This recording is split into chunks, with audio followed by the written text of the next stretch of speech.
नमस्कार दोस्तों, स्वागत है आपका मेरे चैनल में। गणेश जी के जन्म की कथा। भारत में अनेकों त्योहार मनाए जाते हैं। गणेश चतुर्थी का त्योहार उनमें से एक है। वैसे तो गणेश जी की पूजा को ही गणेश चतुर्थी कहा जाता है, लेकिन आप में से ऐसे बहुत से लोग हैं जिन्हें कि ये नहीं पता कि क्यों गणेश चतुर्थी मनाया जाता है। वैसे आपकी जानकारी के लिए बता दूं कि गणेश चतुर्थी भगवान गणेश जी के जन्मदिन के रूप में मनाई जाती है। अन्य देवी देवताओं की कहानी या कथा की तरह ही गणेश जी के जन्म की कहानी भी काफी रोचक और प्रेरणादायी है। चलिए आज उसी के विषय में विस्तार में जानते हैं। गणेश जी के जन्म की कथा। एक बार माता पार्वती स्नान करने जा रही थी।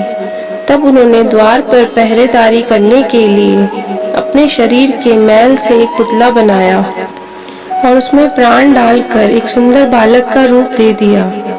माता पार्वती बालक को कहती है कि मैं स्नान करने जा रही हूँ, तुम द्वार पर खड़े रहना और बिना मेरी आज्ञा के किसी को भी द्वार के अंदर मत आने दे। ये कहकर माता पार्वती उस बालक को द्वार पर खड़ा करके स्नान करने चली जाती है। वह बालक द्वार पर पहरेदारी कर रहा होता है कि तभी वहां भगवान शंकर जी आ जाते हैं और जैसे ही अंदर जाने वाले होते हैं तो वह बालक उनको वहीं रोक देता है।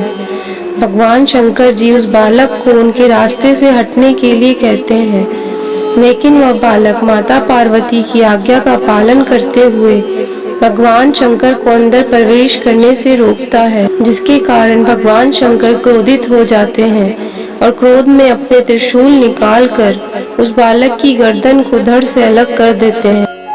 बालक की दर्द भरी आवाज को सुनकर जब माता पार्वती बाहर आती है तो वो उस बालक के कटे सिर को देखकर बहुत दुखी हो जाती हैं।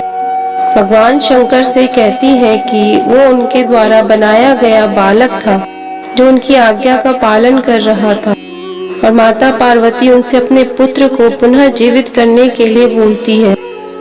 फिर भगवान शंकर अपने सेवकों को आदेश देते हैं कि वे धरती लोक पर जाएं और जिस बच्चे की माँ अपने बच्चे की तरफ पीठ करके सो रही हो उस बच्चे का सिर काट कर ले आए। सेवक जाते हैं तो उन्हें एक हाथी का बच्चा दिखाई देता है जिसकी माँ उसकी तरफ पीठ करके सो रही होती है। सेवक उस हाथी के बच्चे का सिर काट कर ले आते हैं। भगवान शंकर जी उस हाथी के सिर को उस बालक के सिर के स्थान पर लगाकर उसे पुनः जीवित कर देते हैं। भगवान शंकर जी उस बालक को अपने सभी गणों को स्वामी घोषित कर देते हैं। अभी से उस बालक का नाम गणपति रख दिया जाता है। साथ ही गणपति को भगवान शंकर देवताओं में सबसे पहले उनकी पूजा होगी ऐसा वरदान भी देते हैं, इसीलिए सबसे पहले उन्हीं की पूजा होती है। ऐसा माना जाता है कि उनकी पूजा के बिना कोई भी कार्य पूरा नहीं होता। गणेश जी को प्रसन्न करने के लिए लोग उनके जन्म दिवस को गणेश चतुर्थी के रूप में मनाते हैं। आप सभी को गणेश चतुर्थी की शुभकामनाएं। गणेश जी सबका भला करें। मिलते हैं नई वीडियो में नई कहानी के साथ। धन्यवाद।